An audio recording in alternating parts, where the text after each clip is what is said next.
If you're just joining us, welcome to today's Work Incentive Seminar event, or WISE webinar. We'll now cover Ticket to Work, choosing a service provider that's right for you. My name is Derek Shields, and I will serve as your moderator today. And I'm also joined by our presenter, Ray Cebula. It's now my pleasure to introduce Ray. Ray received his law degree from the University of New Hampshire's Franklin Pierce School of Law. He then spent 23 years providing legal services to individuals with disabilities in their interactions with Social Security, and then became part of Cornell University's Work Incentive Support Center. And in 2005, he joined the staff of Cornell's K. Lisa Yang and Hock E. Tan Institute on Employment and Disability in the School of Industrial and Labor Relations. He now serves as the program director of YTI Online, that is Cornell's Work Incentives Practitioner Credentialing Program. I will now turn it over to Ray. Ray? Thank you, Derek. It's good to be with you again, and good afternoon, everybody. As Derek mentioned, we are talking about putting together your employment team today. Our agenda is we're going to talk a bit about that Ticket to Work program, and that pretty much created the availability of your employment team. Identifying your employment team. We have several different options for you, and you can choose to work with all of them, or you can choose to work with one or two of them. This is up to you. And again, choosing your provider. What are some good ways to find out who you really want to work with during your journey to work? So let's start at the beginning. What is Social Security's Ticket to Work program? The Ticket to Work program is a free and voluntary Social Security program. Free and voluntary. You do this if you want to, and there is no cost to you.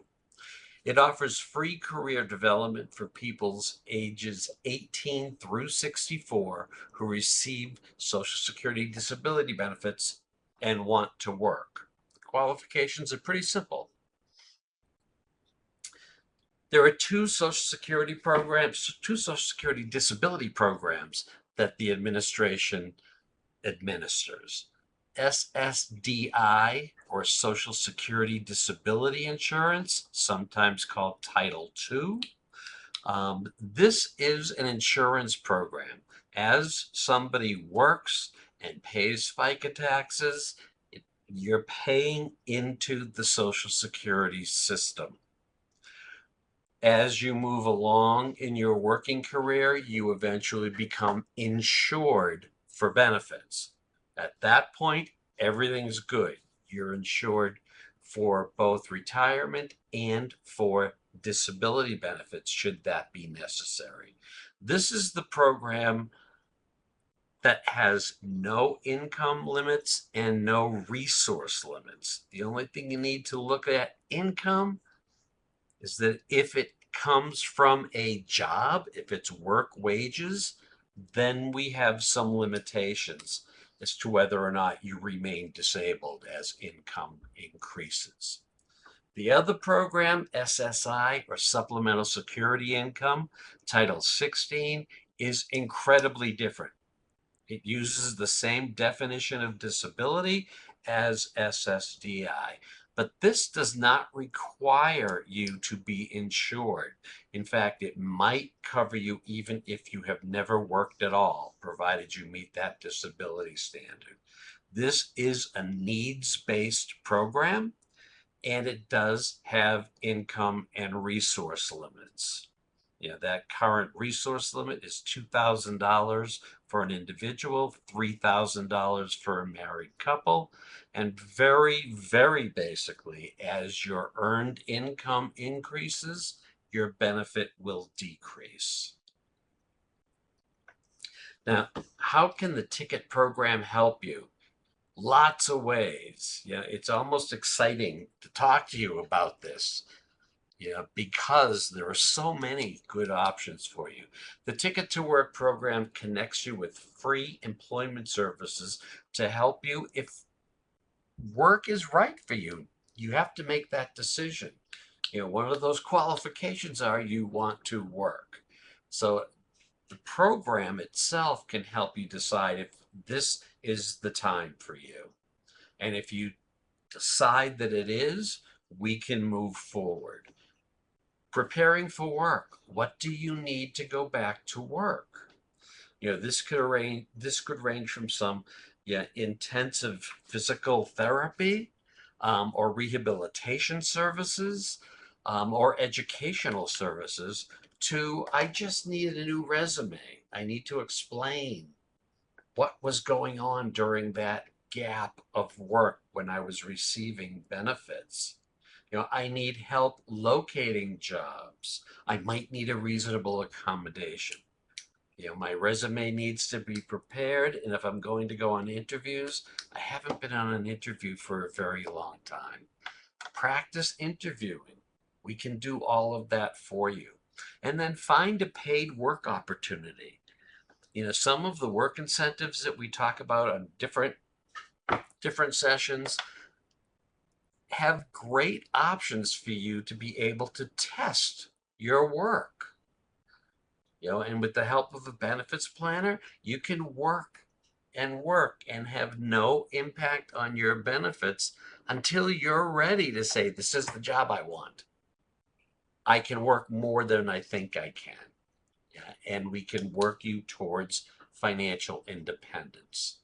Work opportunities come in all kinds. They come as jobs, they come as internships, they come as apprenticeships, all of which allow you to test things. The internships and apprenticeships could let you test several jobs before you decide what you want to do. And then succeeding at work. We're not going to just get you a job and say, bye, good luck. We are going to work with you while you are working. It may not be until you're on the job that you decide, maybe I do need a reasonable accommodation. How do I get that? Well, your benefits planners, your employment networks, and the VR agency will all be able to help you determine what accommodation is right for you, how much that's going to cost, and either prep you for that discussion with your employer, or potentially have that discussion with you and your employer. So we're not leaving you at the door of your employer. We want to see you succeed. You can learn more about these processes and the players available to you at What is Social Security's Ticket to Work program and the self-guided tutorial. Both of them are in your web links pod. The Ticket to Work helpline. We often say in this program, there's no wrong place to start.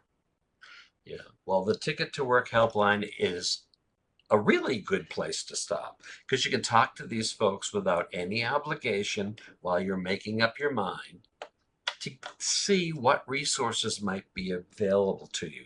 The Ticket to Work program offers a toll-free helpline to answer questions and support you on your journey to financial independence. That ticket line is open Monday through Friday, 8 a.m. to 8 p.m. Eastern Time. The number is 1-866-968-7842. And for TTY users, 1-866-833-2967. Now, identifying your team. What is this team? This team is made up of professionals who are there to help you on your journey to work. Beginning again with that discussion, is work right for me at this moment? Achieving your work goals with the Ticket to Work. As you think about returning to work and possibly changing jobs or careers, you might have questions and need some support. The same may be true if you're thinking about working for the first time. Connecting with the Ticket to Work program provider can help you develop achievable goals and establish steps to find and maintain employment. The Ticket to Work service providers can help you identify the type of job or career that you might enjoy and any transferable skills that you have. Now, a transferable skill is something that you can bring with you to the job. You may have worked in the past. Are there any of those job skills that you developed in that job transferable to a new job? Transferable skills even occur when you have that gap between employment, when you stopped working and then were receiving benefits and now going to work. What did you do when you were receiving benefits? Did you learn how to knit? Yeah, and become an expert at the types of yarn you need to make a scarf as opposed to a sweater or something more delicate. Yeah, those are skills. Organizing things. If you were working, with your children or your grandchildren and providing care for them, you certainly built patience, but there are other skills that you develop while you're doing things like that. And we want to explore all of that so that we know what you can bring to a new position. And it might inform us as to what types of positions you really want. So who can help you achieve your work goals? You'll have access to a variety of service providers. Again, they're all available to you, and it's up to you to choose which type you want and who amongst the available team members you want to work with. We're going to talk about employment networks. We're going to talk about workforce employment networks. These are located at American Job Centers. Used to be called one-stops, if you've been around for as long as I have. They're a workforce employment network and are very, very helpful. State vocational rehabilitation agencies. There's one in every state. This is the program that you'll be looking for if you need some serious rehabilitation, some schooling. They're the people who have the most resources to spend on things like that. Now, the Work Incentive Planning and Assistance, or WIPA providers, these folks are benefits planners. I'm sure that one of the questions you're going to have when you go to work and start earning is, what's going to happen to my benefits? And that benefits planner can tell you that. Particularly if you now have a job offer, know how much you will be making, a benefits planner can tell you when your benefits will be affected and how much will be protected, as long as as well as the various safety nets that are provided by the work incentives. Now, the work incentives for both SSI and SSDI are different, but they're really, really good. And I wouldn't want you to step into a workplace and start working and earning money without having benefits planning services. And last but not least, this was my last job before I joined with Cornell, the protection and advocacy for beneficiaries of Social Security, or PABs. The protection and advocacy agencies are available in every state. If you want to find yours, Google Protection and Advocacy, New Mexico, Protection and Advocacy, California, and you'll find that agency. They are provided with funds from Social Security to help you with barriers to employment. What do you do if the employer says no to your request for a reasonable accommodation? Do you need an advocate to help you with that? If you do, the Protection and Advocacy Agency is available for you. So let's get into the down and dirty of all of these players. Employment networks, or ENs as we call them, they're private or public organizations that have an agreement with Social Security to provide free employment support services to people who are eligible for the ticket to work. And remember, eligibility is you're 18 through 64. You have a cash benefit and you want to work. They're really easy. Many state public workforce systems, just such as the American Job Centers, are workforce ENs. The change in title doesn't really matter. They're all there to help provide you with some support. Where ENs can help you, an EN service area may cover local communities, or they may be statewide. They might cover a couple of states, and some of them cover the whole country. The wonderful thing about today's technology and Zoom and whatever else we're on today, it allows you to get services anywhere in the country. But if you choose to work with somebody local, you find somebody in your community. An EN may offer its services in person, virtually, by phone, online, or via email. Now, we know all of those things work. They all work equally well, yeah, both in person and virtual. Yeah, if you really want to talk to somebody, you're going to want to do that in your community. So make sure you're searching for an employment network who does in-person work close to home. If you decide that the best EN that you can find who might be able to help you is in California and you're living in Arkansas, you can do that virtually just as effectively as you can do it in person. Whatever you are comfortable with is what we want for you. How can working with an EN help? Services and supports are designed to help you on the path to financial independence through work and may include helping you identify your work goals. There are many times people want to go to work and they're just not sure. What can they do? What kind of jobs are available? Let's talk about it. Write and review your resume. I like to tell people that I haven't interviewed for a job in 26 years. If I needed to get a new one, I need help preparing a new resume. I would like some help with that. So that's one of my needs. Preparing for interviews.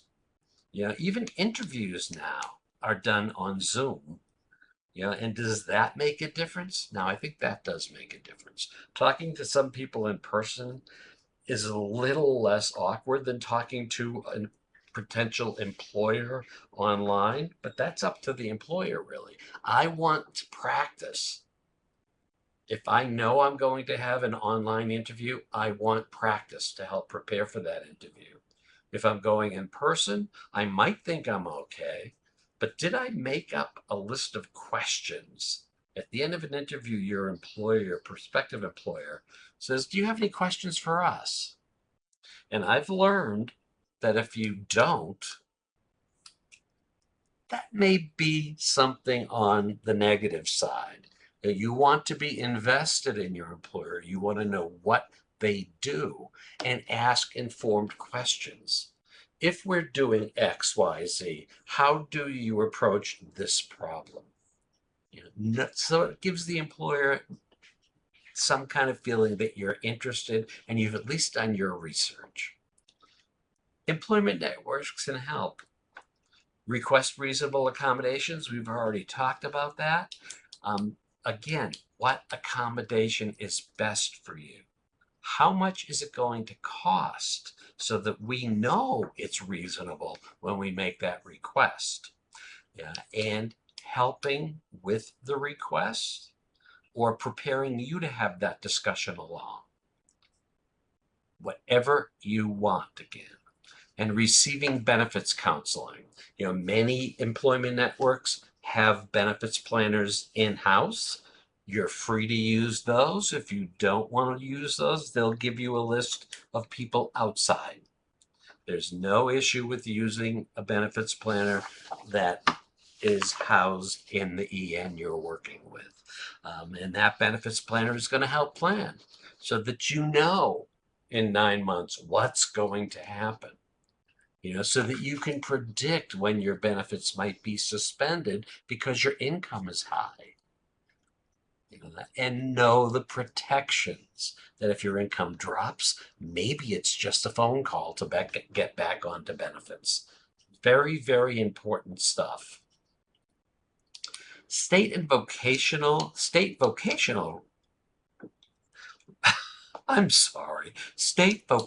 rehabilitation agencies, VR. We call them VR. Many of them have different names, but generally speaking, a state VR agency provides a wide variety of services to help people with disabilities return to work, enter new lines of work, or enter the workforce for the first time.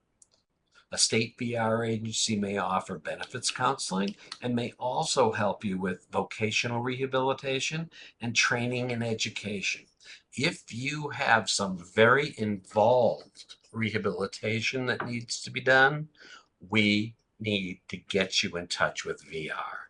If you need a 2 or 4 year degree to do the job that you want to do, that is also the bailiwick of the larger state agencies. Now, how can working with a VR agency help?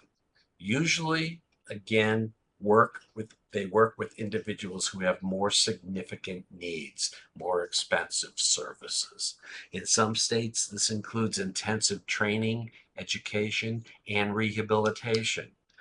They're also available to provide career counseling and job placement assistance, as well as counseling about how earnings from work may affect your benefits.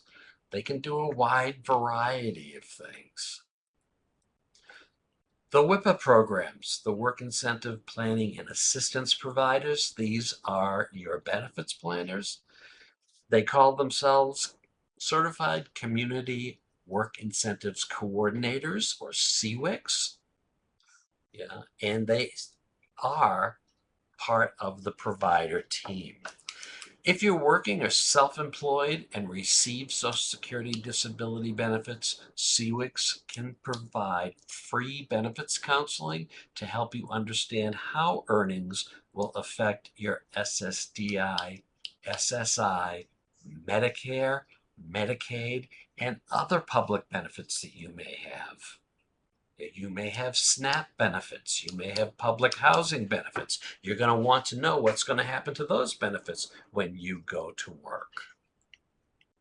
They can help you understand the work incentives at Social Security office and how they apply to you.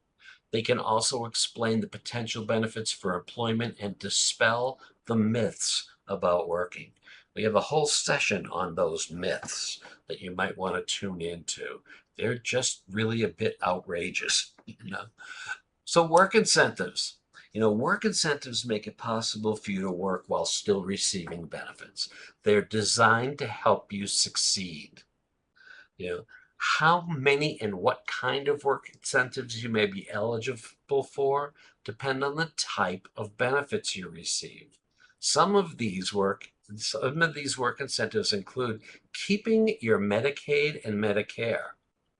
I've often talked with clients who say, well, I'm not very worried about the cash, but I need my health care. That's my primary concern. We can take care of that.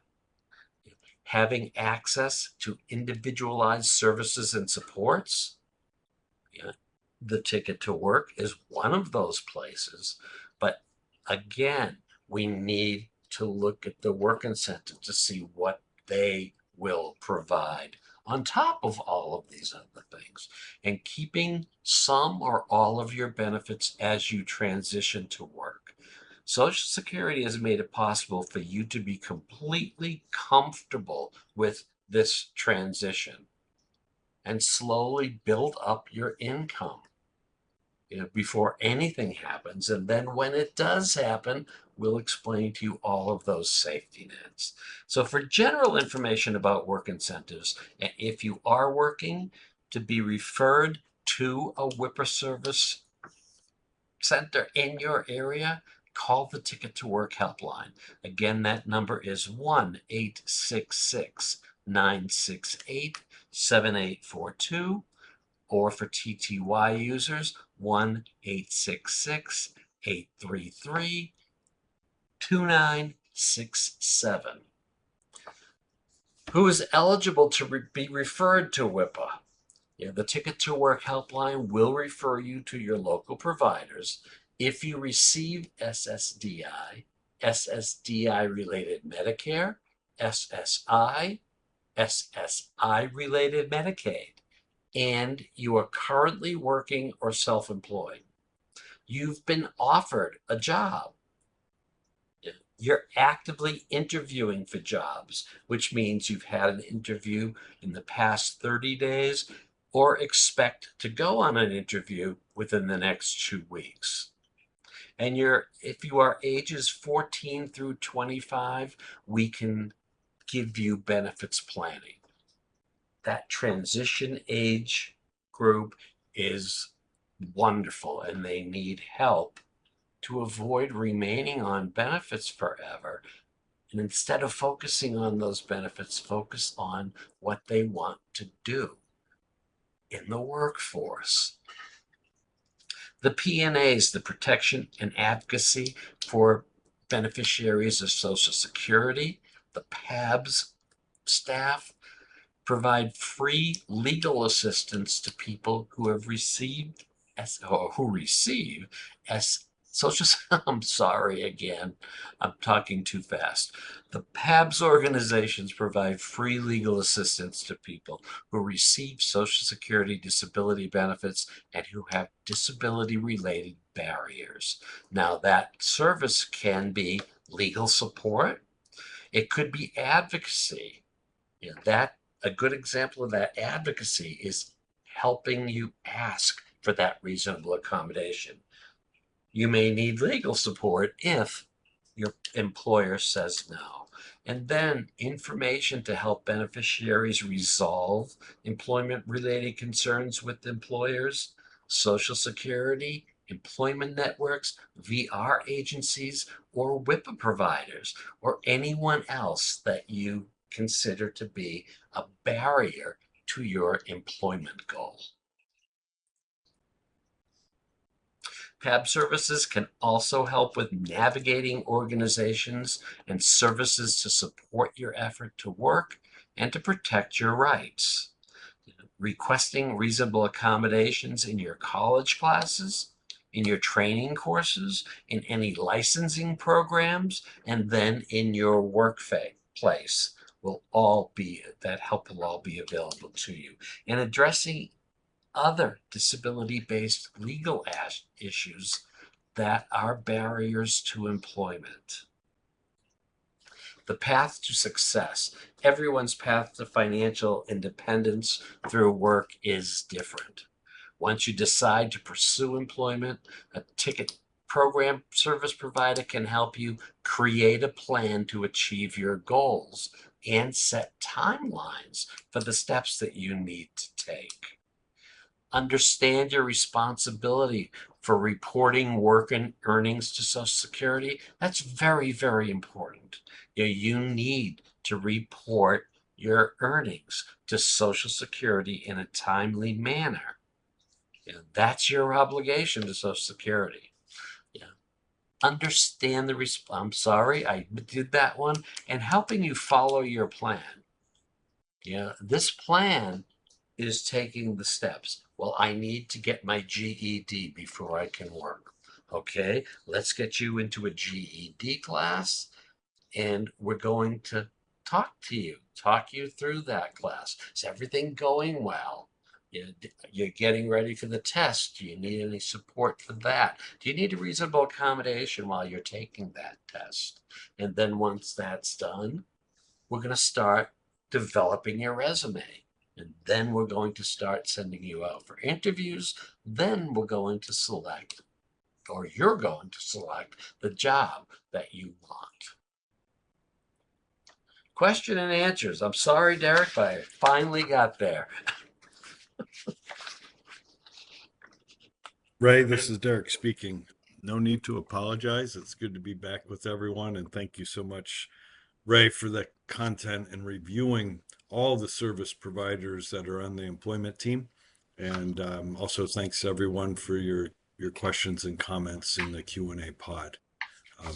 We do encourage you to continue submitting them, and we'll be starting our first Q&A now, but we'll have two of them, so keep them coming in. Ray, several questions to start out with. The first one comes up with, you mentioned at one point state vocational rehabilitation for more in-depth training. Can you talk a little bit more? There's questions about, I need training for a new career. Can you talk about where they can go through ticket program resources as a beneficiary who's seeking support through training? What the VRs can offer versus what the employment networks can offer? Sure, I'll give it a shot. Again, the VR agency is able to help people who have more in-depth needs. Maybe you need physical rehabilitation. Maybe you need some mental health counseling. The VR agency is there to help you get ready to go to work. And that could take a long time. It could take a year, it could take two. That's what VR can do. Buying you equipment, making your automobile accessible for you to drive so you can get to and from work. Yeah. All of that is the bailiwick again of the state VR agency. Now, an EN, if we're starting out, I'm going to go back to the GED. If we're starting out trying to get you a GED, the EN can provide you program information about what's available in your local area. Some of those may have a cost to them. Some of them may be free. Many states have free programs to help get a GED, and that does make you more employable. An EN can do that. If you decide after the GED that the job you want, I want to be a teaching assistant, requires a 2-year degree, that means we're going to look to the state VR agency. ENs can be very small organizations, and they're not equipped to pay for tuition and expenses. They could certainly help you get loans, and get grants, but they're not going to outright pay for it, where the state VR agency may do that. So it's depending on what you need. If I need assistance to get ready from work and assistance to get ready from work and when I come home, NEN's not going to be able to provide that. VR might be able to. But asking for accommodations, both the VR agency and the VR and the ENs can help you with that. So we're looking at a lot of this is based on the cost, right? We're looking at how expensive the services are that you need. And we know that physical and mental rehabilitation services are very, very expensive. Durable medical equipment to get you to the point where you can use it and use it on the workplace is very, very expensive. So that's the type of services we're looking at from the state agency. The ENs can do everything else. If you want to work with me, I'm not an EN, but I'm just using me as an example. I could sit down with Derek and say, okay, you need a 2-year degree. Santa Fe Community College is in town. They have a teaching assistance degree after 2 years. You're a New Mexico resident. We could apply to go to school there. You'd have a reduced tuition, but there is tuition. There are also grants and loans that you can take out. That I can help you do, but I can't pay your tuition for you. So that's really the difference, Derek. This is Derek. Thanks, Ray, for that. Um, and circling back, the question was about basically starting a new career. And we also have, so looking at services from vocational rehabilitation or an employment network in that case, we also have had several questions that people are voicing in their questions in the Q&A pod hesitancy. And I can sum it up by what happens if I haven't worked in a while? Is the Ticket to Work program right for me? What do you think about that question, Ray? And any words of encouragement or support for somebody who's saying, I don't know if I should go to work again. Is the ticket program a good match for them? Absolutely. I think that's a perfect person to talk to somebody. This isn't costing you anything, right? If you want to come into my office and chat about what might be available to you, get some basic information on how those work incentives work, to protect you from the loss of benefits before you're ready to lose them. Yeah, we can do that. Yeah, and I like, what Derek says when he uses the word career. Yeah, we can get you a job, but if we can get you a career, that's all the better. Maybe you were working at Home Depot, and you injured your back and you're not able to, walk around the garden center carrying bags of marble chips anymore. But you know a lot about landscaping. You know a lot about those plants and how to get the proper chemicals on them so that they'll grow better.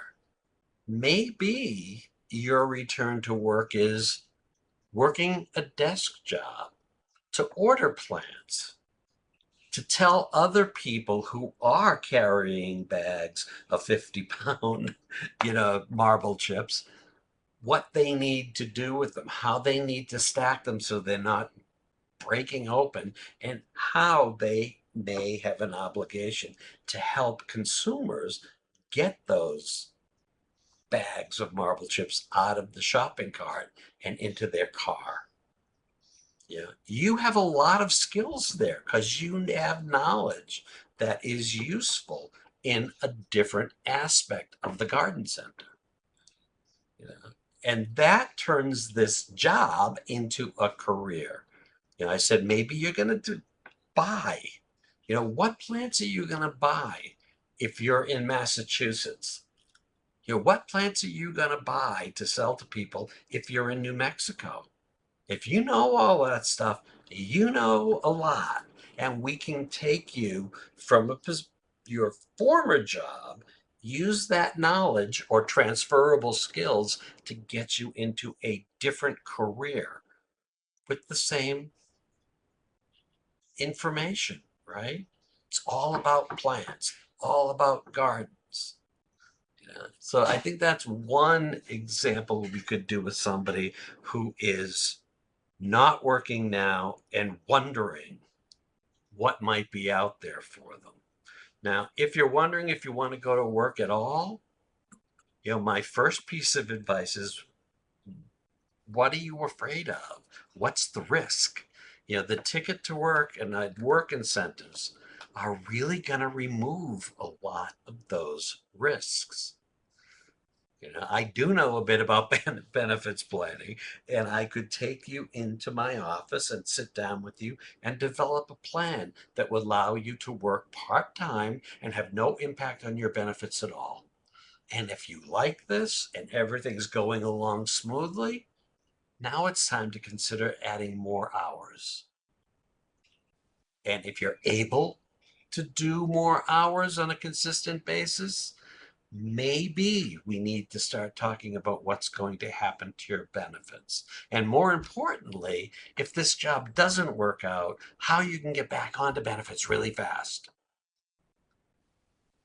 So I think there's so much protection involved, if you have the knowledge and are using your employment team, that the risk is minimal.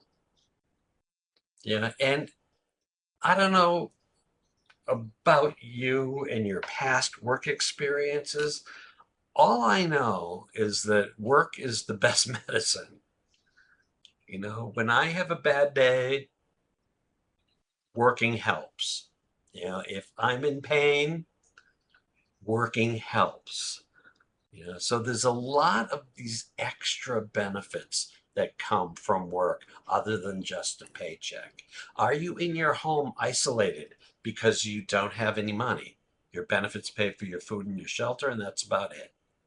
Well, if you get a job, you're in a community of coworkers, and maybe on Friday you can go out and have a pizza.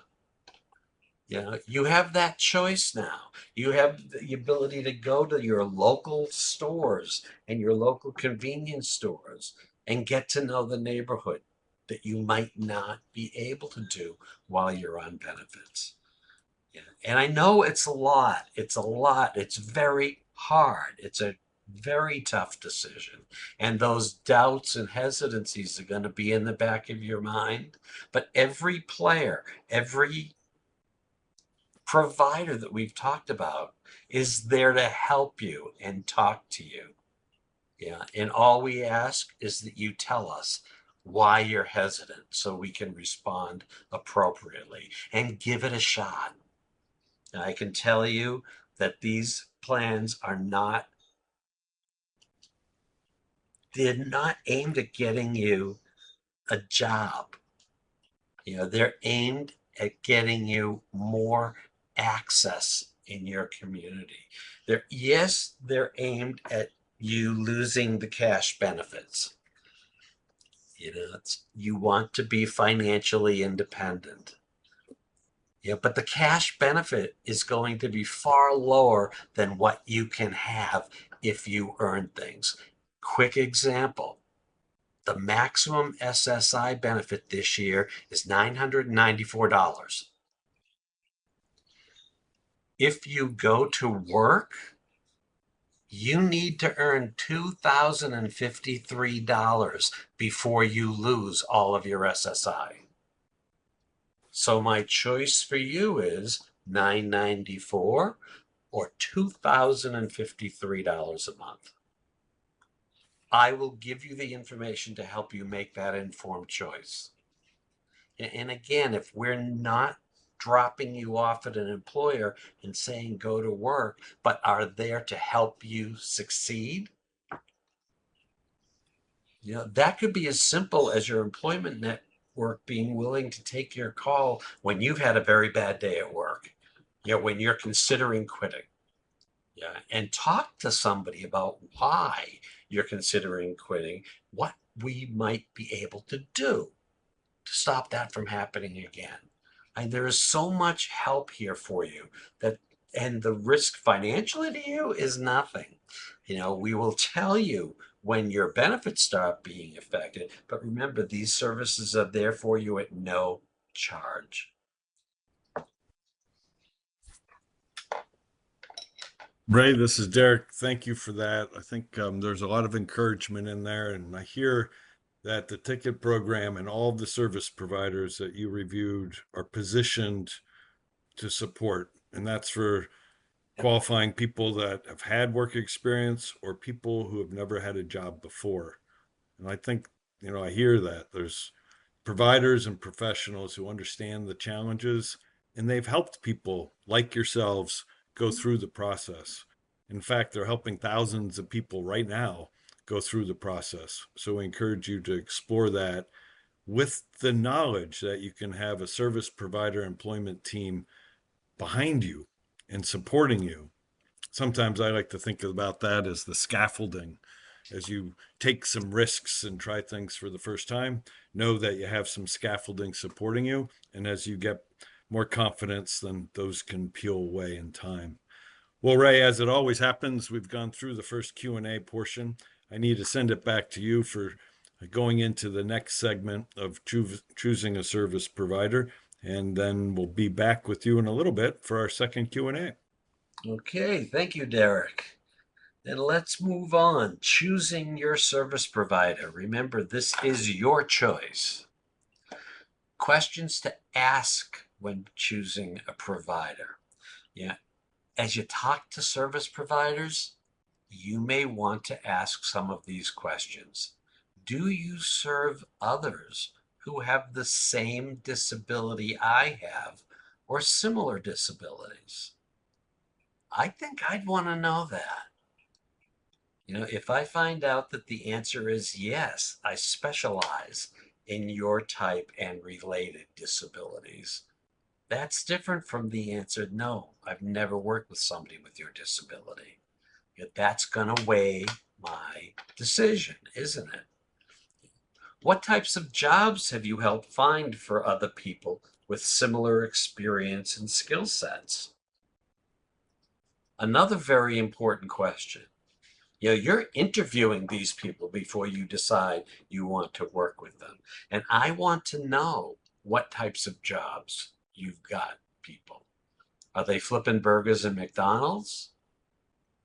Or are they working in Macy's, as a retail associate on the sales floor? Or are they going into a management position like our person from Home Depot who's now working the desk? Do you work with clients in person, over the phone, or virtually? Well, the answer may be yes, all of them.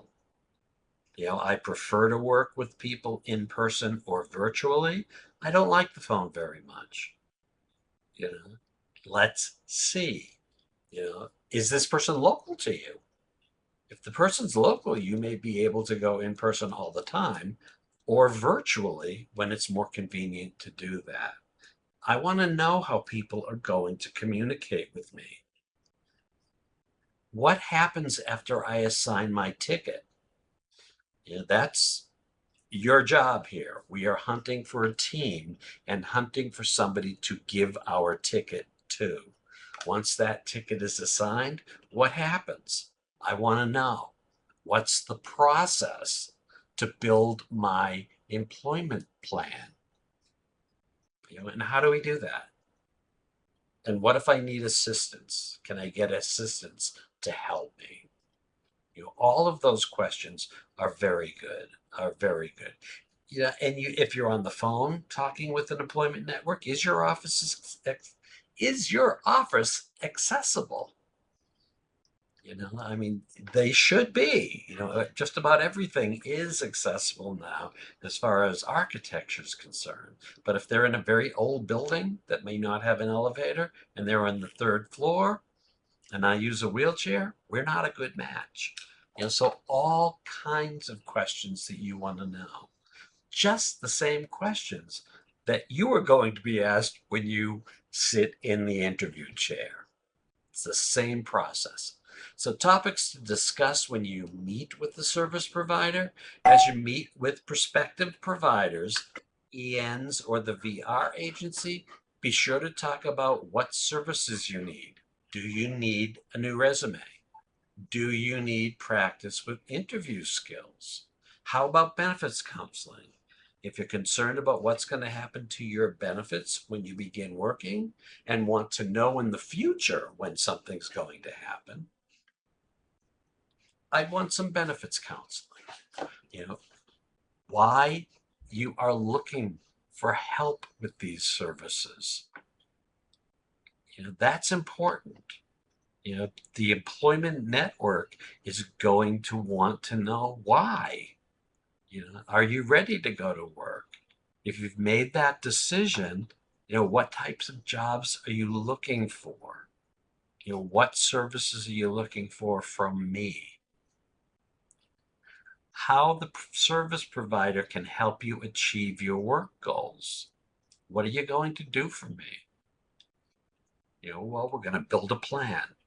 We're going to start, I'm working GEDs today. So we're going to start by getting you into a class to get you your GED. Then you'll be qualified to do many, many jobs. And we can talk about what jobs those may be. Honing in on your interests before we start the plan. Yeah, well, if you're into fashion, maybe a department store isn't a bad place to work, right? But what if you don't want to just sell people clothes? My real career goal would be to buy clothes for Macy's to sell. Well, to get to that point, you might have to do a lot of jobs you don't like. But starting to work in the department store, selling clothing to people, learning how the registers are working is part of your goal. You need to do that before you can move up into a management position. So we'll build a plan for that as well. And as you begin earning, we're going to build in some benefits planning. I truly believe every one of you who want to return to work needs a benefits plan. So that should be part of the plan. Can you, as a VR agency, provide me with that? Can you, as an employment network, provide me with that? If they can't, do you have a referral to a local benefits planner? So keep these questions in mind. And ask yourself, did the staff seem friendly and willing to work with you? Yeah, that's going to make a difference to me. If they're not welcoming, if they don't get excited about it, about helping me and potentially getting me employed and off of benefits, then maybe you're not the right person for me. Does the EN or state VR agency provide all of the services that you need? What about those ongoing services? Remember I told you we're not leaving you at the door? The state VR agencies don't leave you at the door, but they're watching your work. And if you work for 90 days and are successful, they're going to close your case. Now we got to look to an EN for on-the-job supports. And we will talk about this, but that is possible. That's very possible and an exciting process. How does the service provider compare to the other service providers you're considering? Yeah, well, this X provider has a very nice office. The people were very professional to me. The waiting room's comfortable and it works for me in my wheelchair. The other provider, not so much. It's kind of, their operation looks like Ray's desk. A little bit confusing and not confidence building. That's enough to make me help me make a choice as well. And can they give you names of other people that they've helped?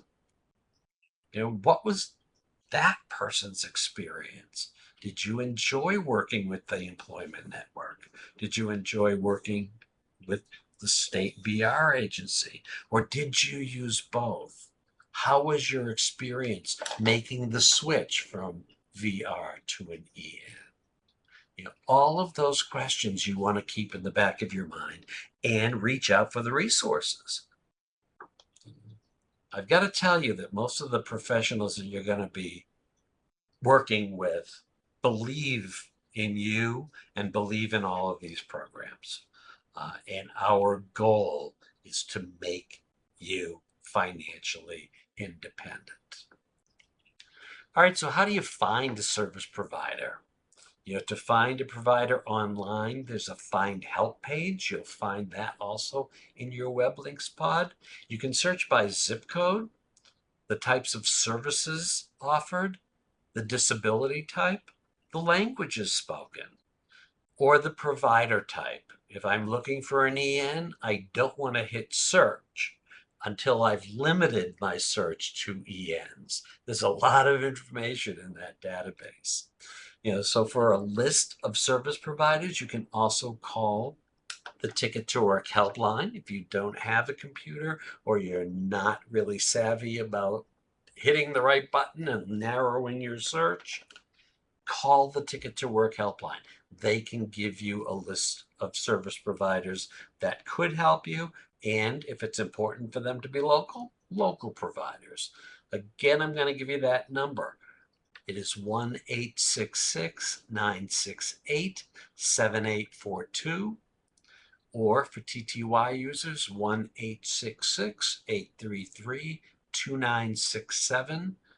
They're available Monday through Friday, 8 a.m. to 8 p.m. Eastern Time. Now, to find help to achieve your work goals, the Find Help tool offers 2 ways to search for providers that fit your needs. A guided search. It asks you questions to help you determine your work readiness for the programs and provides you a list of the service providers that might be a good fit for you. And then there is the direct search. If you want ENs, you're going to click an EN box. If you want to search for people who are local to you, search by zip code, and you will get the people in your zip code that are willing to help you. Search on the searches based on the type of provider and whether the services are provided in person or virtually. I'm in this website a lot trying to help people use it and get the help they need. And it is really a wonderful resource. It really is. The results can be narrowed further for service by the type of services offered, the disabilities served, again, your preference in language or other special expertise that you think you need to make this journey successful. Now, selecting search options, in the Find Help tool, after clicking the direct search option, choose the search options that you're interested in. For example, you might select provider type, employment networks, in-person services near you by entering your zip code and or the distance from your zip code. You might be willing to travel, say, an hour from your home to get these services. Employment services to help you prepare for a job hunt. If that's what you're looking for, click on that and you'll get those people near you or within a certain radius of you who can help you do that thing. And then the appropriate disabilities served. That's really important. If I have a mental health impairment, I don't want somebody who specializes in physical impairments. I want someone who works with people like me. When done, you click Update Results, and you're going to find the ENs near you. Contacting service providers, after clicking the Update Results button, the available service providers that fit the criteria that you selected will appear. Review the details provided and contact the service providers you think may be a good fit for you. Now, you're making this initial selection, and you may be doing 3 of them because they're in Santa Fe, New Mexico. There are 2 others that are in Albuquerque, but that's 45 minutes down the road, and I really want someone local to me. So I may be willing to contact those 3. That's your choice. Your search is intended to give you the results that you want. Remember, when contacting a service provider, it's important that they agree that you're a good fit and that they want to work as part of your employment team. So the employment networks have a choice. If we have somebody, let's go back to that hesitancy or reluctance feeling that you might be having. And it's very real and legitimate, first of all. If you're having feelings of hesitancy, will the EN talk to you about that first? Will they give you enough information so that you're comfortable moving forward? If they want you work ready now so they can start a job search, maybe that's not the person for you. They may tell you, I'm not the employment network that you need. But I do know those other two people in Santa Fe. And I think either one of them would be able to help you more than I can at those initial stages. People want to get you this help, and they're going to be honest with you. All right, Derek, we're back to question and answers. This is Derek speaking. Thank you, Ray, for going through the selection process and really giving some good tips on, questions to ask to filter through and find the service providers that are good matches, and also, how to contact the helpline and use the Find Help tool. Great ways to find a service provider to be part of the employment team that people want. So we do have plenty of time for our second round of questions. So let's jump right in and get to as many as we can here. So a first question for you, Ray, is how do I get a ticket? Do I need a ticket? Who do I ask Nah. for one? Yep. Okay, you probably already have a ticket. Social Security mails them out to you.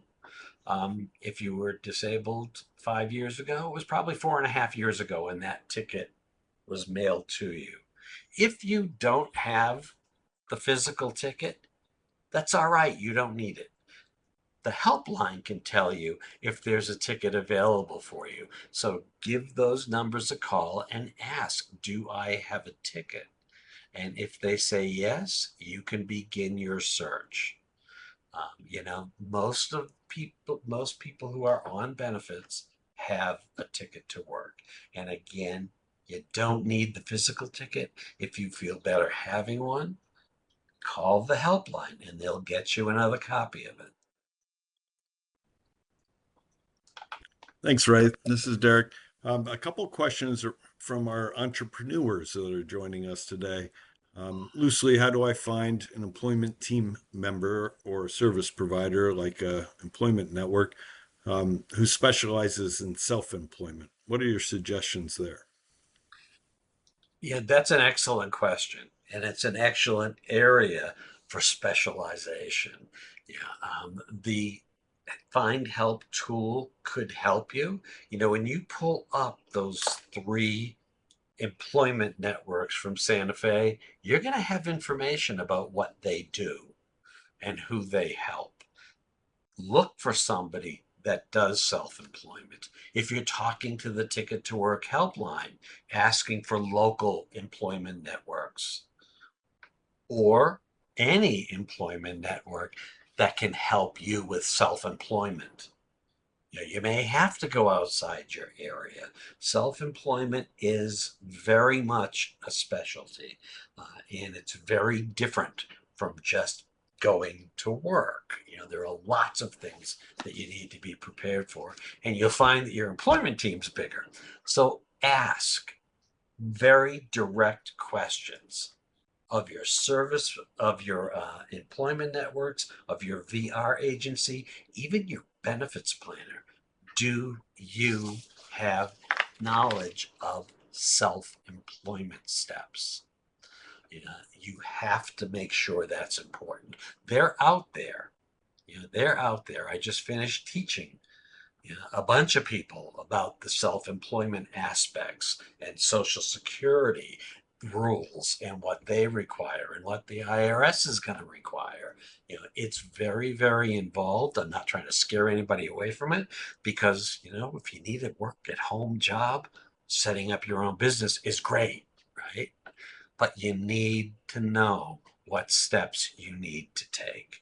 So certainly put that in the search engine, self-employment. You'll get those people who can provide you with that expertise. And remember, self-employment is a growing option. The VR agencies are providing more self-employment services. The ENs are doing the same thing, and benefits planners are now learning the ropes of what self-employment is and how to help you get through that.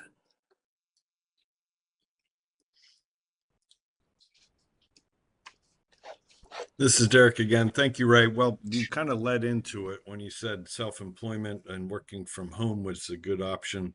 But that brings up a couple questions we've had throughout today's session. Is Ticket to Work inclusive of remote work? And could I work from home and be part of the ticket program? Absolutely. And there are many remote opportunities. I have been on the Cornell campus maybe 20, 25 times in the 26 years that I've been working with Cornell. Yeah, I was working in Boston. Now I'm working in New Mexico. I've been nowhere near that campus, and I can do the job. Cornell provides me with a computer and a monitor, that I have to use for work. Yeah. Many, many jobs have either remote complete or hybrid, where you might have to go into the office 2 days a week. But those are the days where we have our meetings. But working at home is a big option. Yeah, if you're not self-employed and you're looking to do some jobs, medical billing, is a big profession that's done by people who work at home. You got to talk to people about working at home. I'm lucky enough to have a room in my house that serves as my office. When I'm in my office, I work. When I shut the door at 5 o'clock, I don't work. So there's little things, little tips like that, how to set up a workplace at home. If you are going to be self-employed, self-employment, again, it's a big deal. There's a lot of special rules. Working at home is not a bad thing. Not a bad thing at all. I love working at home. But when you're self-employed, maybe that's what you want to do. Maybe you don't want to work for a medical billing company. You want to set up your own because you think you can give the hospitals in your area the home touch and maybe a lower price. Go for it. Working at home is available. We're communicating and we're all home or we're in an office someplace, and we're doing some good work. So I think that all of these jobs that you have, of course, if you want to be selling clothing in the fashion department of Macy's, you've got to be there. But what if you want to set up an Etsy business? Lots of great people who are artistic, or selling antiques or collectibles do that on Etsy. If you're into that stuff, if you've been collecting antiques along the way, or tchotchkes, I've got a bunch of tchotchkes around here, and I think they're a collection. If I want to start buying some to sell, I can do that at home. That is self-employment. Selling stuff on eBay is self-employment. So there are lots of great options if you want to work at home. And again, the ENs and the VR agencies are making those opportunities more well known and providing more support for you. Thank you, Ray. Let's revisit how ticket assignment works one more time. We've had a couple questions on it. We mentioned, like, do you need a ticket or not? And you clarified that the actual physical ticket isn't necessary. You can call the helpline and then they can tell you if you're ticket eligible. How does a ticket assignment work again? We started to get into it, but a couple follow-up questions. Can you explain it? Sure. We've really talked in depth about finding the provider that you want to work with. So once I've found the EN that I want to work with, I have a choice. do I assign my ticket? If I don't assign my ticket, the end's not going to help me. So it's really a qualification for you to get services to assign it. But how does that work? You and the employment network decide, yeah, I think we're a good team. We'll work well together to get you to your employment goal. So I'm going to hand that person my ticket, or they're going to be on the phone, that 1-800 number, to find out if you have a ticket. You know, that's going to be resolved. There is a ticket that you can assign. What happens after that? You start building your employment plan. The ENs call them one thing, the VR agency calls them another, but it's a return to work plan. What do you need to get to your goal? Do you need some rehabilitation? Again, we might have to pull in the state VR agency for that. You know what kind of job you want. So let's talk about the details of that job. And we're going to put a plan together. How do we get you from my office or my teleprompter here to the job? We need to finish that GED.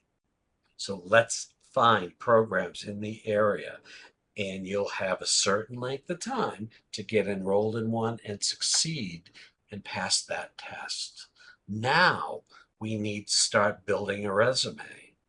Even if you've never worked before, there's a resume to be built, and the employment networks can help you with that.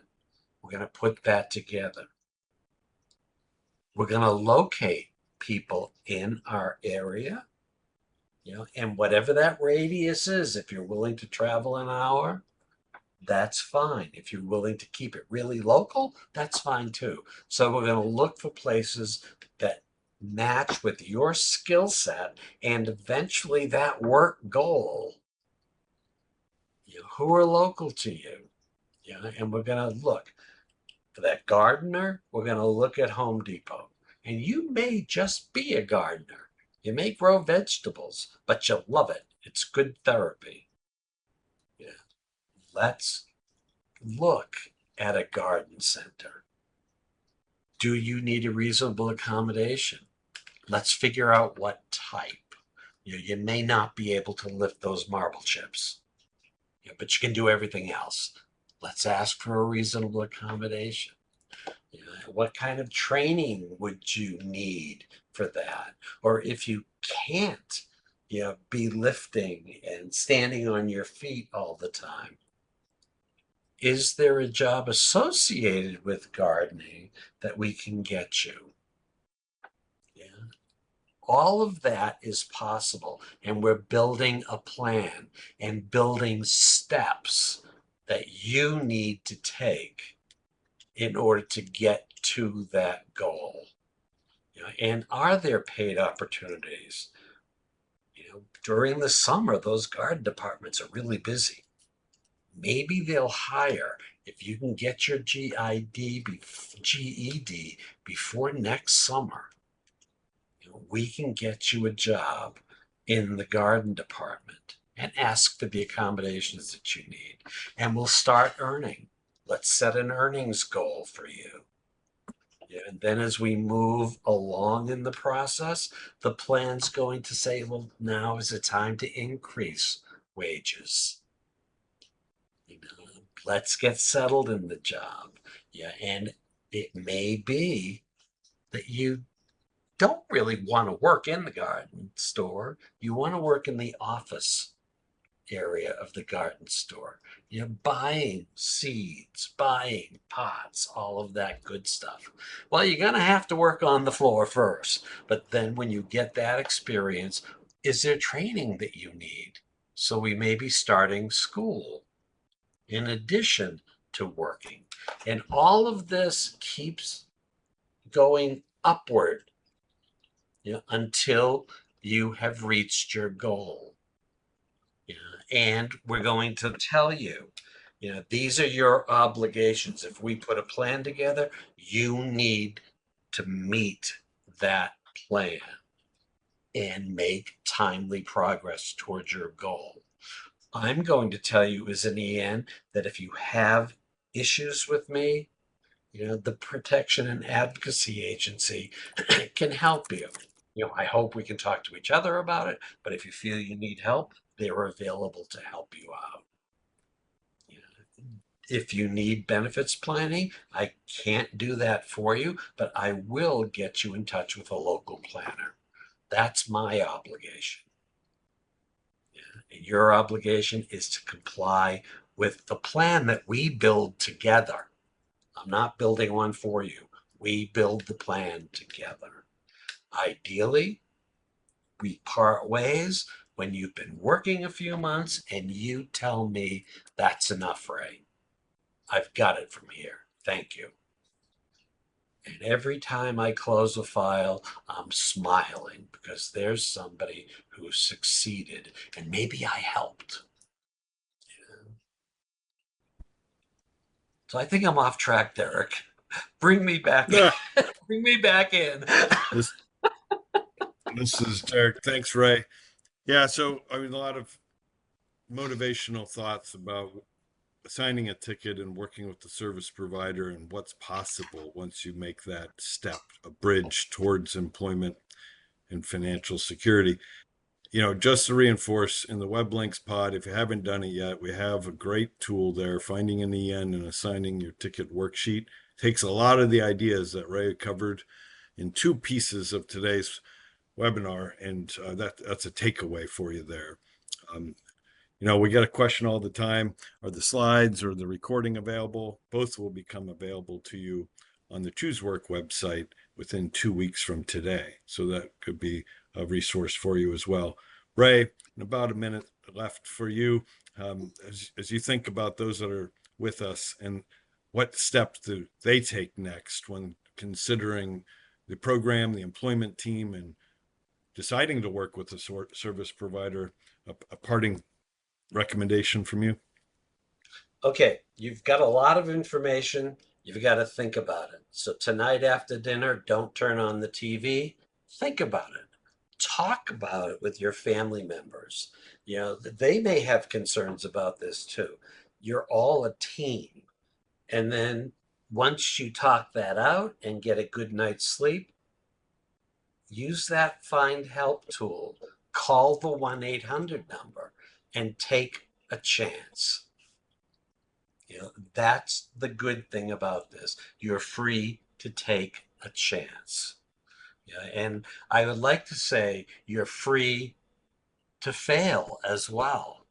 Because if something doesn't work out, we can change things.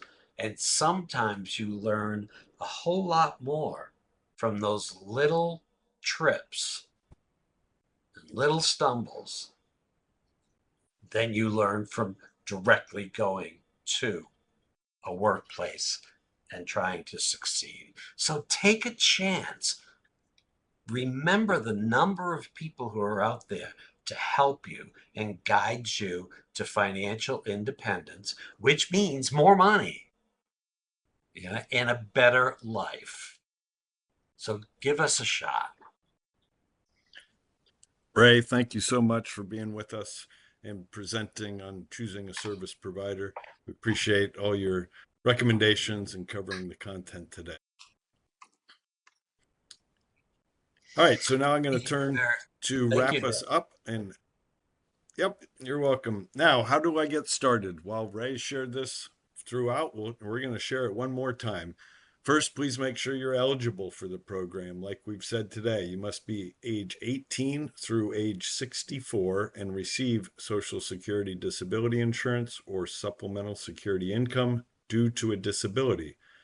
If that's you, and if you'd like help in getting a list of providers, as we've reviewed today, you have a couple options. You can call the Ticket to Work helpline at 1-866-968-7842 or via TTY for individuals who are deaf, hard of hearing, or have speech and communication disabilities at 1-866-833-2967.